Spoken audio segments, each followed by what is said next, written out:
Hello, everybody. Welcome. Give you guys a few minutes to jump on. I know it'll take a little time. I'm so excited for you guys. I'm so excited to be here. I'm going to give you guys a few minutes to jump on. Let me make sure everything is working. I know it takes a while.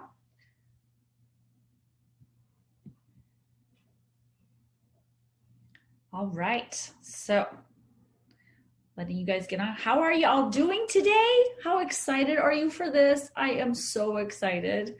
I just thought of this training, to be honest with you, and I just couldn't wait to share with you. And I'm so proud of those of you who signed up. I know this is a busy time of year. I know this year is an exceptionally busy time for you.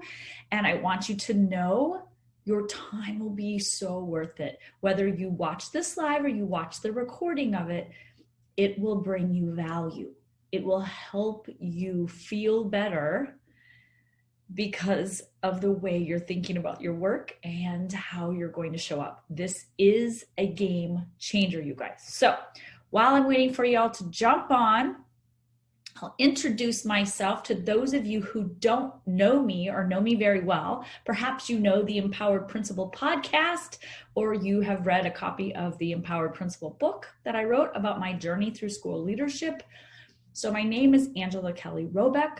I'm a former kindergarten and first grade teacher. I was a reading specialist, an early intervention specialist. I was an instructional coach. And I was an elementary school principal at 2 different elementary schools before becoming a district leader for RTI. So I've done a lot of different positions in the district. I have been in education for over 25 years. And the last 3 years of my career, I shifted out of being in education. And I am now a certified life coach for school leaders. So basically all I do is I help school leaders navigate the emotional and mental demands of the job. So we talk about skill set, and I specifically support aspiring and new leaders. So people who are in the job between like 1 to 5 years, who are feeling overwhelmed, feeling exhausted, or they're feeling burned out. They've only been doing it for a while, right? So I help them navigate all of that. We talk about the skill set, and we talk about the emotional and mental fatigue that occurs when you step into a leadership role. And we talk about how to be a leader who's aligned, who's empowered, and who has work-life balance. And that's what we're going to talk about today. So I hope you all are ready and excited to roll. All right, here we go. So that's enough about me. Let's dive in and get started. Let me tell you how these calls are going to go. I am going to be teaching the concept for about half the time. So my goal is to have everything covered in about 30 minutes so that you can understand the concepts, you're introduced to the concepts. You're free to ask questions at any time during the call. So just raise your hand, or you can put it in the chat and let me know if you have a question or concern, and I'll just let you jump on in. And then after about 30 minutes, I'm going to open it up to coaching, open it up to Q&A. I'm going to let you ask your questions. I'm going to offer free coaching for anybody who has a question or wants to work through something specific to your situation. We'll open the last section of it up to coaching. If nobody wants coaching, then I will wrap up the session and I will see you the next day. So what I want to invite you to do is I want you to be really willing to jump in. I want you to get what you came for. There is something about this content, this information that spoke to you. And I want you to understand that although you did not invest money, you invested another very important asset, which is your time. And I want to make sure that the time investment that you came here is worth it. So I want you to own it. I want you to get what you came for, whatever it is you're struggling with. I want you to see how this information applies to your situation. Decide right now that you are going to get the results that you came for, that what you want to achieve, what you desire to have and feel as a new school leader. So to get the most from this training series, I'm going to share some tips and suggestions with you so that you can get what you came for and get the most out of this training. I want this to be the best use of your time. I want this hour together to be exactly what you'd hope for. I want you to walk away with transformation, knowing that you can apply these concepts tomorrow to yourself and to your leadership role. So to get the most out of the training, I want you to capture your thoughts. So I'm going to be sharing a lot of my thoughts and my ideas and my suggestions with you, but I want you to write down your ideas, your thoughts, what comes up for you. When I'm sharing these concepts, I don't want you just to passively take notes and be the good student and write down everything I say. I want you to jot down what sparks in your brain, what connections that you're making, because that is where the transformation happens. That's where the change occurs. It's not just consuming content and passively listening to what I'm saying and being like, oh yeah, that makes sense. I get that. It's about really digging in deep to what you're thinking as you're hearing me present.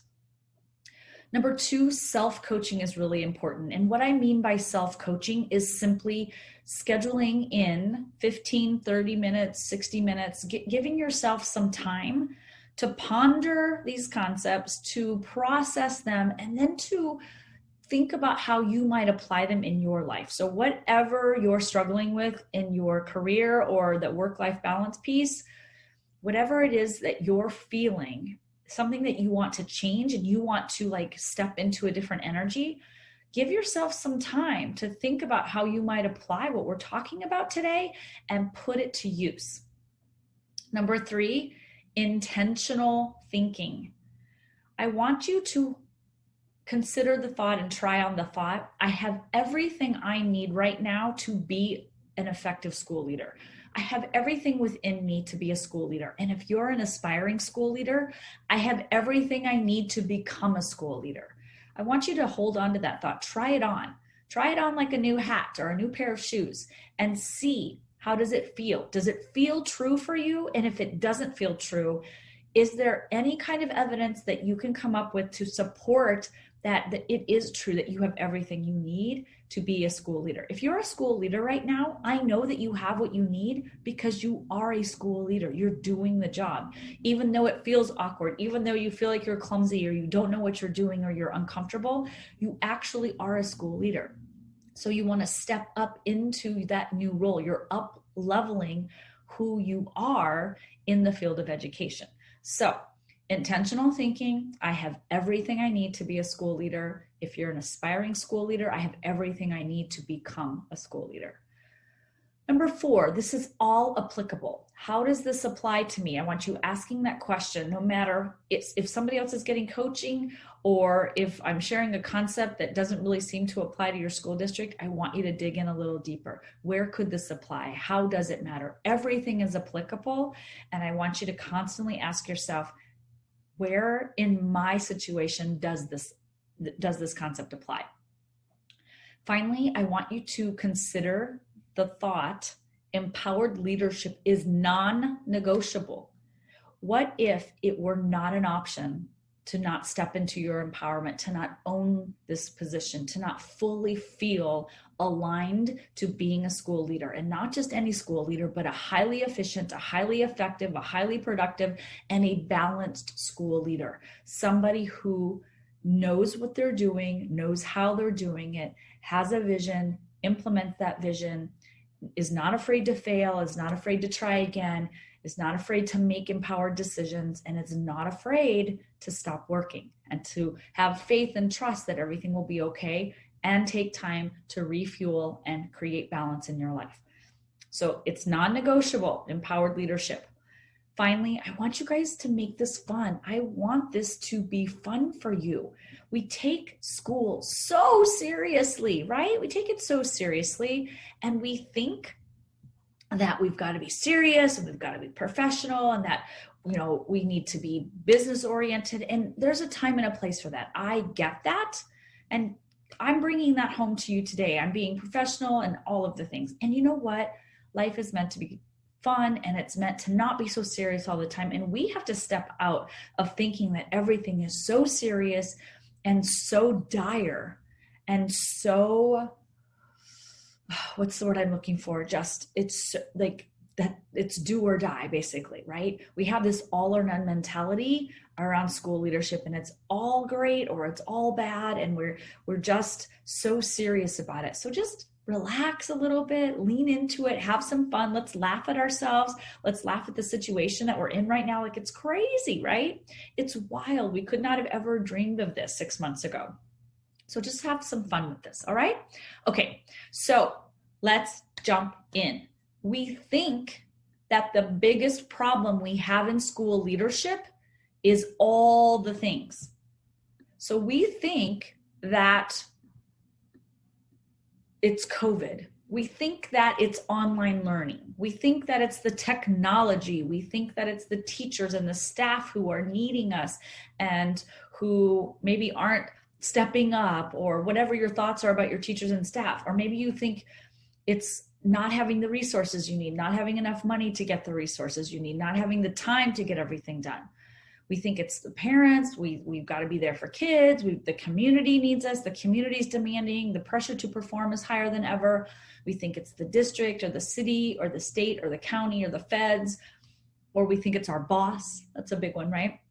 And we think that our biggest problems, when you write all the problems down, if I were to ask you right now, write down all of the problems that you're facing as a school leader, it's going to be these things. It's going to be about the people. It's going to be about the resources. It's going to be about COVID. It's going to be about online learning. It's going to be about hybrid learning or coming back in person or having PPE. You're going to be thinking it's all the things, right? And what our brain does is our brain takes that huge to-do list and that huge list of problems that you're facing, and it lumps it into one big thing altogether. And that lump of, I call it a mountain, right? You just pile one thing and you layer and you stack everything on top of each other. It becomes one big mountain of trouble, and your brain can't sift it out. It can't sort it down, and it can't focus because it's trying to look at everything at once. It's trying to think about everything at once. It's trying to problem solve everything at once. That is what creates the overwhelm. So it's not any one particular issue you're dealing with. And even if you have a hot spot, there's something where your brain is just going to it right now. This is the problem of the day. This is what I have to solve. And it feels like it's only one thing. The other things are running in the background. It's like a computer where you've got multiple programs running in the background. You can't see it on your screen, but it's taking up your battery power and your energy power, your bandwidth, right? So those things are happening in the background, and it's because your brain's lumping them all together, and it's thinking, I have to do this and this and this and this and this. And that is creating the overwhelm that you experience as a school leader. So let's talk about the overwhelm cycle. So what happens is you get into school leadership role and you get the list of things to do, and you've got your checklist, right? You've got all the to-dos. They build up, they add on, they compound day by day by day. One problem gets solved, two more get onto the plate. And you just feel like you're in this, hamster wheel of overwhelm. So all the things happens, the list grows longer. You start to feel overwhelmed, and in response to that overwhelm, in an effort to get out of overwhelm, typically what new school leaders do is they overwork. They think, okay, I'm overwhelmed. There's too much to do. What's the solution? Work harder, longer, faster. So you get into your office earlier, you stay a little bit later, you work nights and weekends, you're checking your email, you're trying to figure it all out, you're trying to keep up. Because your brain is thinking, oh, if I just work more, then I'm going to feel better and I won't feel overwhelmed because I'll be on top of everything, right? So you overwork. You will do this to the point of exhaustion. So the result that you create by deciding to overwork in an effort to get out of overwhelm becomes exhaustion. You fatigue. You fatigue mentally, you fatigue emotionally, you fatigue physically. You get tired of making decisions. You get tired of like pumping out and producing work. You get so exhausted. And what happens when you get that exhausted, your brain can't think clearly. It can't focus. It actually takes you longer to get work done when you're exhausted and you're pushing yourself, like burning the candle on both ends. What actually ends up happening is you get so exhausted that you can't focus, you can't work. Therefore, you feel overwhelmed because now you're exhausted. So you went from overwhelm from your to-do list to overwhelm like in your body. And you feel exhausted physically, mentally, emotionally. That overwhelm then creates the result of underworking. So you get to a point where you push yourself so hard, your body just, it says, I've had enough. I need sleep. I can't think about work. I've got to take a day off. I don't want to do this. You start to blow things off, or you call in just to have a mental health day, or you're like, I don't even care. I'm not even going to deal with this tonight. I'm just going to avoid it. Just kind of like put it away. Right. So when we underwork, then the work starts to pile up, or we fail to prioritize actively and appropriately. And then that creates all the things. So the cycle goes, all the things: overwhelm, overwork, exhaustion, overwhelm, underwork, work piles up, back to all the things. Round and round we go. So what I want to say is the missing link to all of this is how our brain interprets the thing. So here's what we think happens. We think that all our to-do list creates our feelings of overwhelm. And then the overwhelm, in a response to that overwhelm, we take action, right? And we think the action then makes us feel a certain way. And we think that when we feel a certain way, we have to react to that. And then we get caught in this. But what we don't stop to realize, and what we don't typically see, because we're so fired up and we're just responding 24/7, is that our brain interprets all of the things in particular ways. So that whole to-do list is sitting there, and then your brain is interpreting what it means, what each of those items mean, what it means collectively. And your brain is going to say things like, oh my gosh, this is crazy. I don't have the support I need. How can I get all of this done? I don't have the resources. I don't have the time. Everybody needs my attention. Everybody needs help.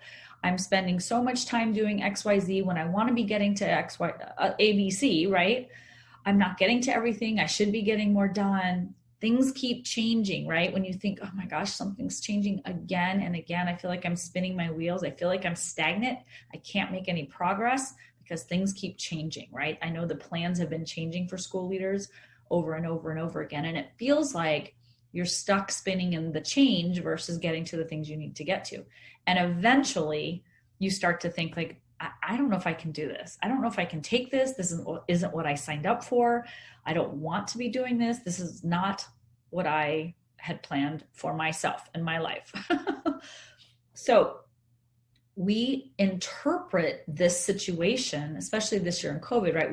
We interpret what's going on, and our brain has this series of reactions, series of thoughts about it. And those interpretations, the way that we interpret what's happening, is determined by our belief system.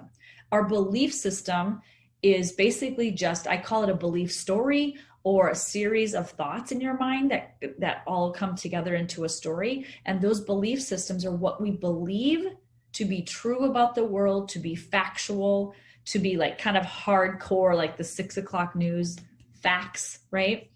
They are what our values are built upon.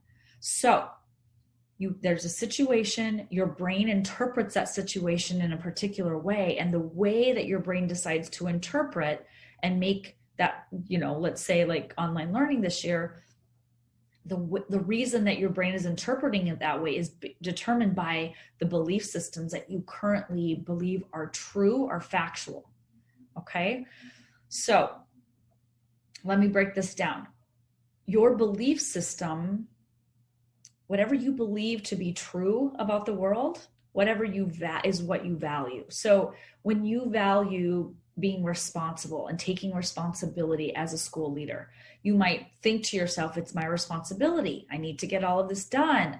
I have to get it done. My boss says so. So a lot of us value honoring and being a good employee. We want to honor what our boss has asked us to do.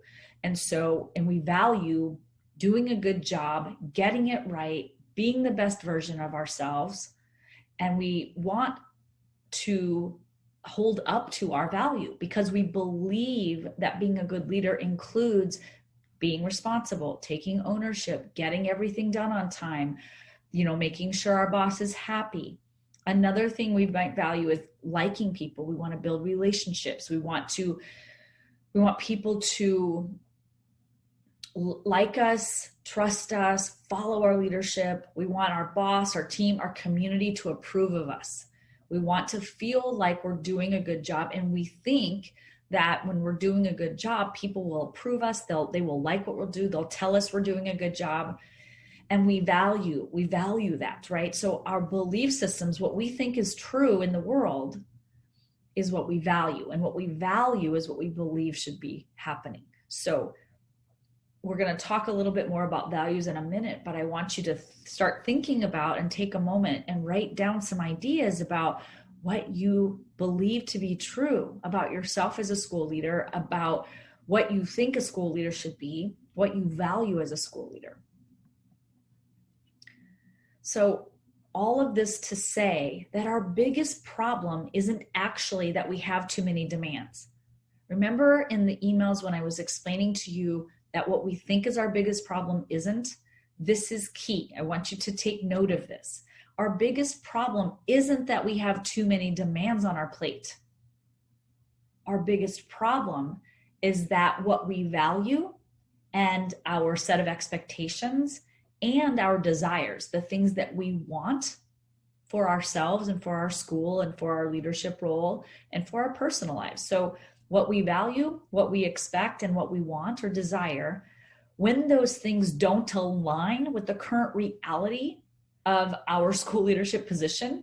So when what you think should happen doesn't match to what's actually happening, that misalignment is what creates our problem. That is our problem. It's when our thoughts and our values and our belief systems aren't in agreement with what is actually happening in our school leadership role.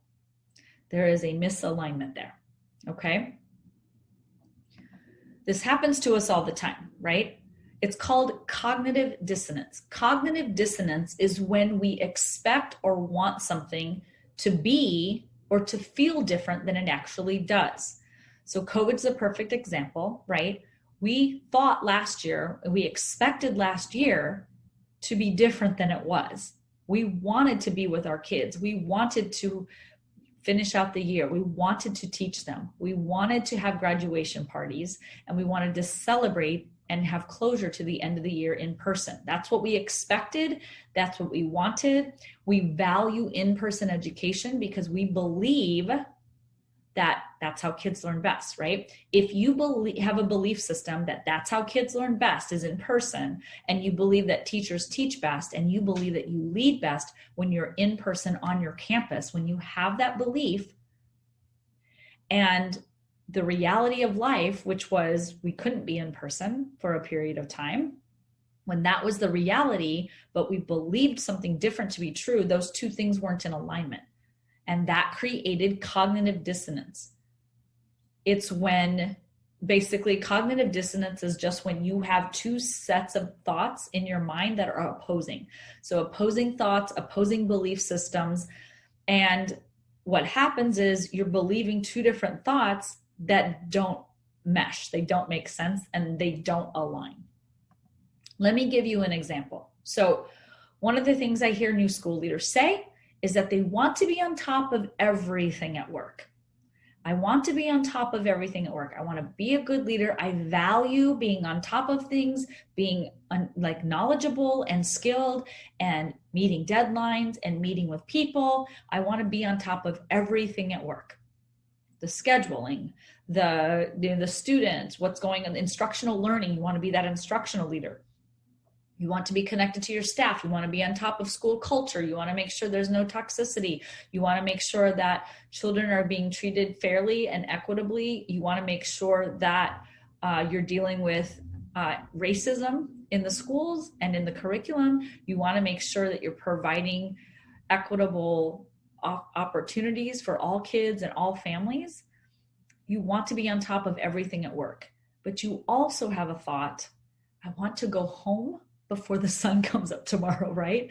I don't want to be stuck at work all night long. I want to see my family. I want to talk to my friends. I want to have a Zoom call with my friends at this point, right? You can't really socialize, but you do want to see your friends. I'm sure you have a bubble of friends that you want to see, right? Like, you don't want to be working 24/7, but at the same time, you also believe that you want to be on top of everything. So you have this value, this belief system that you want to be on top of everything and that you value being responsible and taking ownership, but you also have a value of having downtime, having personal time, and giving time and attention to your loved ones, to your family, to your spouse, to your partner, to your kids, to your friends, to yourself, right?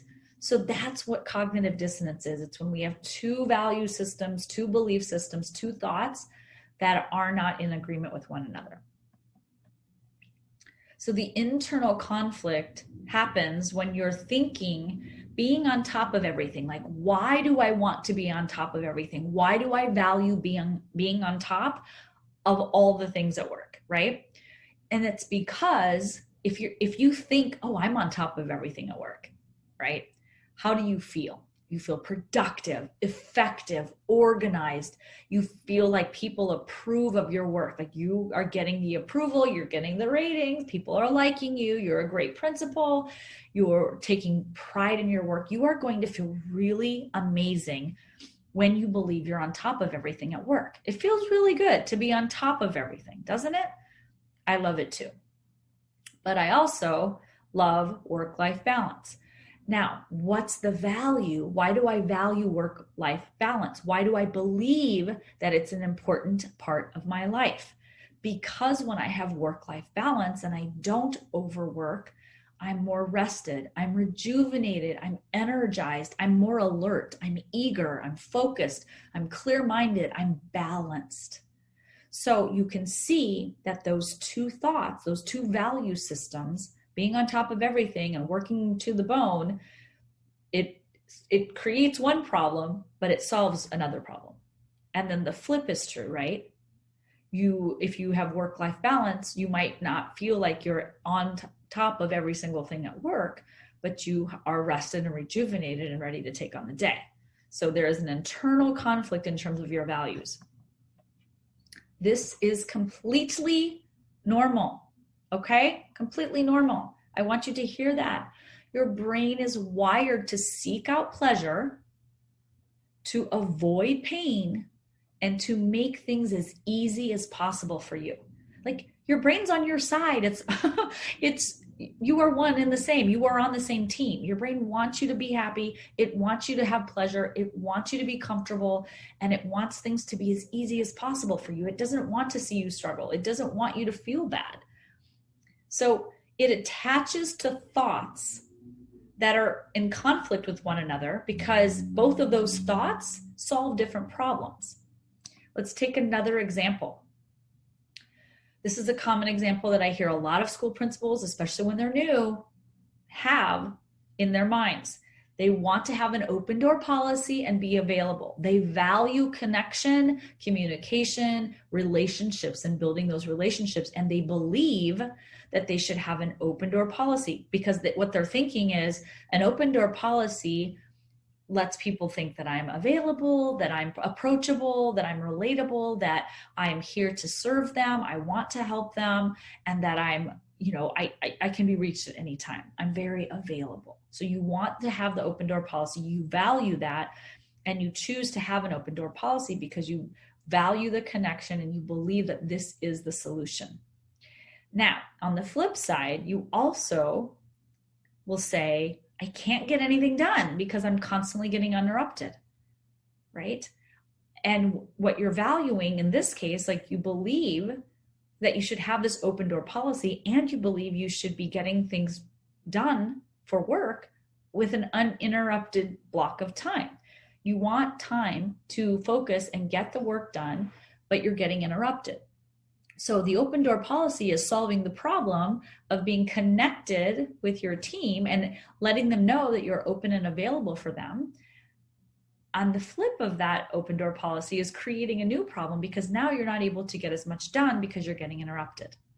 And you don't believe that you can not have an open door policy, like office hours versus open door. Like a lot of people have to think through what their value is on that and what they believe to be true about that. But when you believe you have to have an open door policy and you're frustrated because you're constantly getting interrupted, or you're not getting to projects and tasks that you want to get to, you have two opposing thoughts, two opposing belief systems, two opposing values. That creates cognitive dissonance.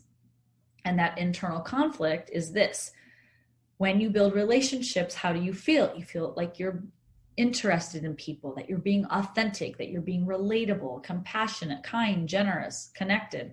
And that solves a problem for you. It feels in alignment. It feels good to be that kind of a leader. On the flip side, when you are getting interrupted and you don't want to be getting interrupted, no interruptions would mean that you're effective, you're efficient, you're organized, you're disciplined, you're scheduled, you're planned, you're getting things completed. You're being that highly effective leader in terms of staying on top of everything and getting everything done, right? Do you see the conflict there? So I want to remind you that it's your brain's job to ensure your comfort. Your brain wants you to be safe. It wants you to be happy. It doesn't want you to have to work hard. It doesn't want things to be challenging for you. The problem with this part of your brain is that it doesn't always benefit you. It's not how we evolve and grow. I know you've heard the saying, you've got to in order to grow, you've got to get out of your discomfort. You've got to get out of your comfort zone, right? You've got to get into that circle of discomfort, that sphere of discomfort where you are kind of swimming in the deep end, where you don't know everything, where you're struggling, where it's hard. Your brain doesn't want you to be in the deep end. It wants you to be in the shallow end. It wants you to stay safe. It doesn't want you going there, but that doesn't serve you, especially as a school leader. Now you've already dove into the deep end by deciding to become a leader or aspiring to become a school leader. You're diving in. Now, as you're swimming in the deep end and you can't touch and you're not really sure how to swim and the edge is far away, your brain is freaking out. It's like, no, go back to the shallow end. Don't, this is too scary. I can't do this, because it doesn't want you to be uncomfortable. That doesn't grow you as a leader. So the question becomes, now what? I'm in the deep end. I don't like this feeling. I don't know what to do. I don't know how to do it. I'm new. So what do I do? And that's where step one comes in. So step one of the Empowered Principal process is alignment. You need to align to your leadership values. Most school leaders are so excited. They went through all the hoops and they worked their tails off to get their credential and get everything in alignment and in order and ready to go, and went through that interview process, and you were courageous enough to go through those interviews to land the job. But once you get in the job, all the to-dos, all the things start coming at you, and guess what? You get overwhelmed, right? And we don't stop to get out and take a breath and to realign ourselves, to decide for ourselves, who are we? What do we value? What do we want for ourselves? What kind of leader do we want to be? We think that slowing down and taking that time is going to be a waste of time. We don't have time to do that. But what I want to show you is that when you dove into the deep end and you went into school leadership, there is now a gap from the shallow end to the deep end, right? There is where you're at right now, which is swimming in the deep end, not knowing how to swim. And then there's the space, the gap between where you're at right now and where you want to be. So the gap in self-concept is who you see yourself becoming as a school leader, who you want to be, right, on this one end, versus who you are now. And in this middle here, between where you are at and where you want to be, is the gap. And that is where you have to actively build your self-concept. So you have to work on building the belief in yourself and in other people around you, and most importantly, in possibility. So what do I mean by this? When you build your belief. So I want you to think back to when you were a first-year teacher. Think back to being a teacher. What did you believe about yourself in your first year? When you think back to that first year and you think about what you were doing, what you knew versus what you didn't, where you were versus where you wanted to be, what did you think about yourself? How did you feel? Most people felt scared to death. They felt like, I don't know what I'm doing. This is harder than it looks. I felt like I was prepared and now I'm not. This is way, way harder. You struggle, you work late, you plan, you prepare, you provide the lesson, it backfires or it fails. You have to do it again in another way. You have to spend way more effort and energy and time than you ever thought you were going to before you became a teacher. And then through that river of misery, through that pain, you start to learn, right? You learn and you grow from your mistakes. You learn from your wins. You learn from your losses. And over time, that gap between being that first-year teacher and becoming a veteran teacher, a very skilled teacher, that gap starts to get smaller. But the reason that it gets smaller is because you are evolving your self-concept. You're evolving your belief in who you are as a teacher, what you think about students, and in the possibility of what you can become and what they can become. So what happens is, as you go through day by day, year by year, you keep showing up, you keep learning, you keep growing, you keep trying, you keep succeeding, and you keep failing. Over that process of learning and doing, failing and winning, all of the things, right? You become more aware of who you are and who you want to be, and your thoughts about yourself change. You don't see that because it happens over time. But here's the hack. This is the magic bullet. And it's that you can actively choose thoughts about your future self, right? Your future self concept. So right now you're a brand new school leader and you want to be an amazing, like skilled, knowledgeable, veteran, well-trained school leader, right? So where you're at right now and where you want to be, two different things. There's cognitive dissonance. You feel this stress, this overwhelm, this anxiety all of the time because you feel like you just don't know how to be that best version of yourself. And there's that gap. So what you have to do now is you have to intentionally decide how you're going to think about yourself. And you have to develop who you are and who you want to become, not just through your actions. That's a result of developing who you are in your mind. So, brand new school leader, the thoughts you're thinking right now are, I'm new, I'm young, I don't know what I'm doing, people don't trust me, people don't believe in me, I don't believe in myself, I have doubts, I'm unsure, I am not really, positive or certain about what to do. There's too many changes. I can't handle this, right? We have a lot of thoughts that spiral us downward, and there's this massive gap. And how do you, from where you want to be, right? So what do you want to be feeling? You want to be feeling confident, inspired, empowered.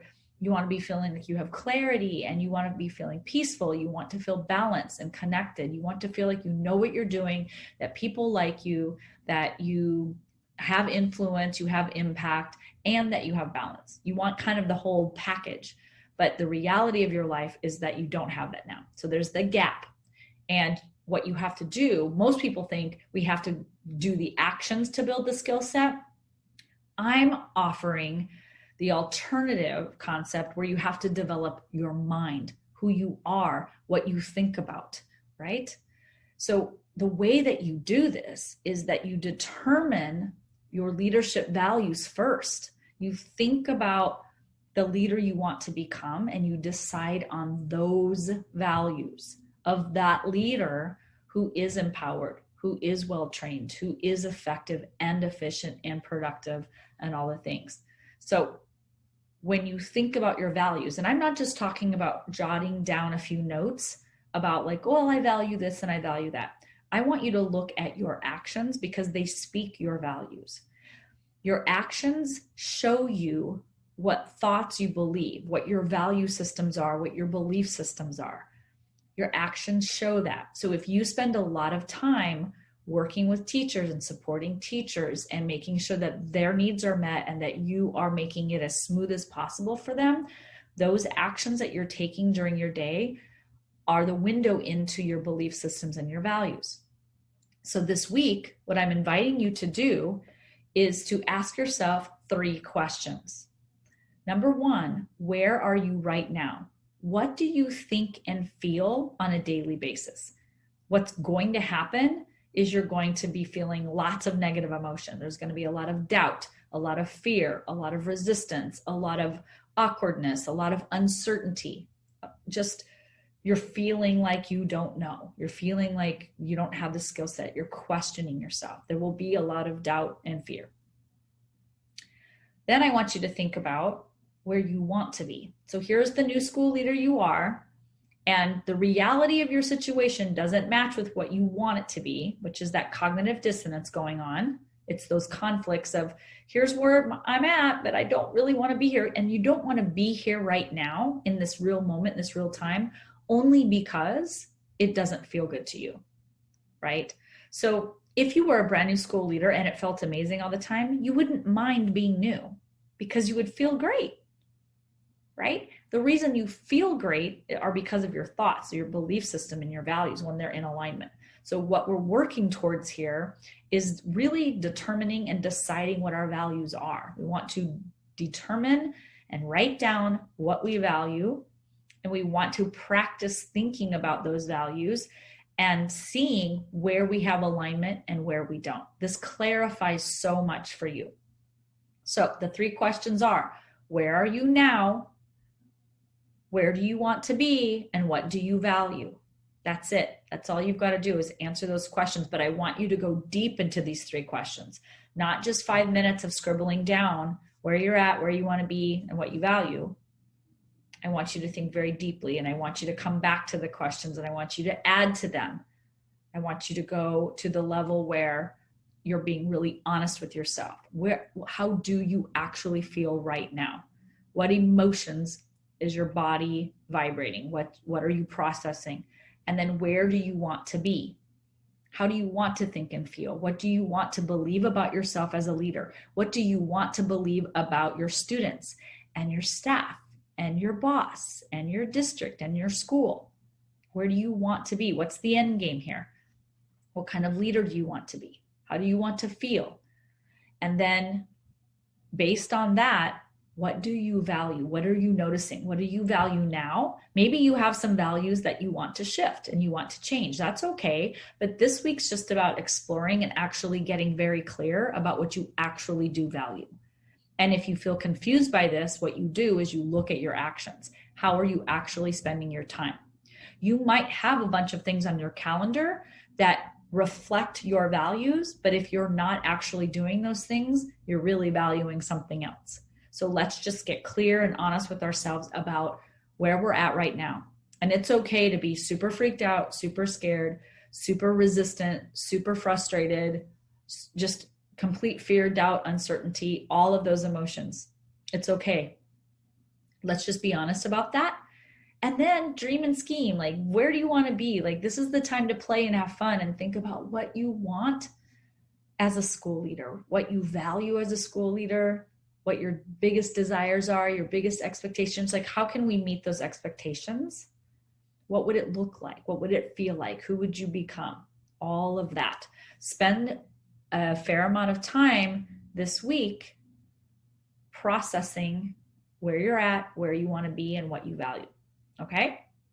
Tomorrow, we're going to go into step 2.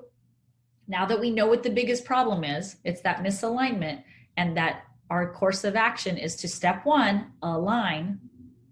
Tomorrow, we're going to talk about step 2, and we're going to talk about what we do once we understand and have determined our values. Okay?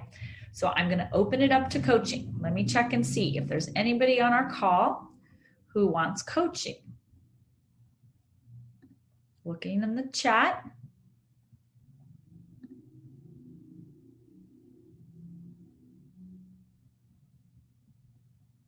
Okay. Not seeing anybody. All right. Okay. You guys must be good to go. I'm so happy for you.